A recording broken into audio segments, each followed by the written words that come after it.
Inilah rekaman detik-detik memperlihatkan drone FPV Rusia menyerang kendaraan dan amunisi peledak Ukraina. Rekaman serangannya diunggah di Telegram pada Jumat 31 Januari 2025.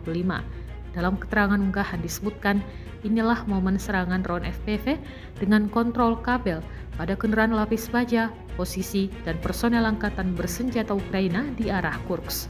Rusia mengklaim 10 senjata dan kendaraan Ukraina hancur ditabrak drone.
Download Tribun X sekarang, menghadirkan lokal menjadi Indonesia.